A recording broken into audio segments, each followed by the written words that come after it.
मैं सभी प्रेस के साथियों का धन्यवाद देता हूं। उपस्थित जितने भी हमारे प्रेस के साथी हैं, मैं उन सबका धन्यवाद देता हूं।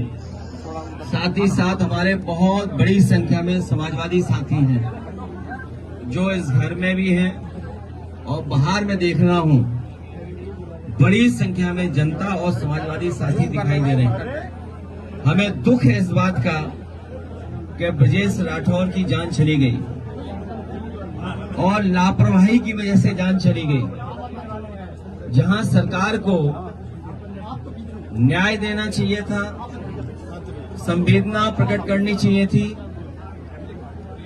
और दया का भाव रख करके न्याय देने की बात करनी चाहिए थी, और जो दोषी और लापरवाही जिन्होंने की उनके खिलाफ कार्रवाई होती तो परिवार के लोग संतुष्ट होते। लेकिन जहां न्याय की बात होनी चाहिए थी वहां सरकार ने अन्याय किया है और कोई परवाह नहीं की। ब्रजेश राठौर के पिता बुजुर्ग हैं, भाई कमजोर दिखाई दे रहा है, जो पत्नी है वो गर्भवती है, मां भी इस हाल में नहीं और परिवार के इस हाल में नहीं है कि पुलिस का मुकाबला कर पाते। जो दुखी होता है, जो संकट में होता है, जो परेशानी में होता है, उसे कई बार दुख में दिखाई नहीं देता है उसे क्या निर्णय क्या फैसला ले। इसलिए हमारी मांग है कि जिस लापरवाही की वजह से जान गई है उनके ऊपर कड़ी से कड़ी कार्रवाई हो,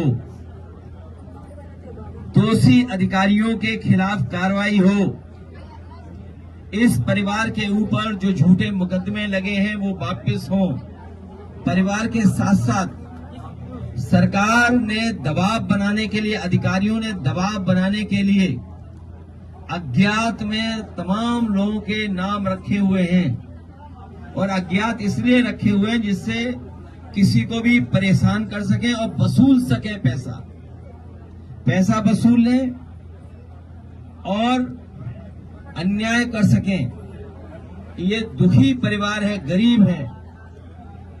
जो परिवार ने बताया कि घर में आकर के पुलिस ने ताबड़तोड़ जो कुछ नुकसान कर सकते थे, दरवाजे तोड़ना, जहां सामान रखा जाता है वहां उन चीजों की तोड़फोड़ करना, न केवल इनके साथ और इनके सहयोगी और परिवार के लोगों के साथ भी यही व्यवहार सरकार ने किया है।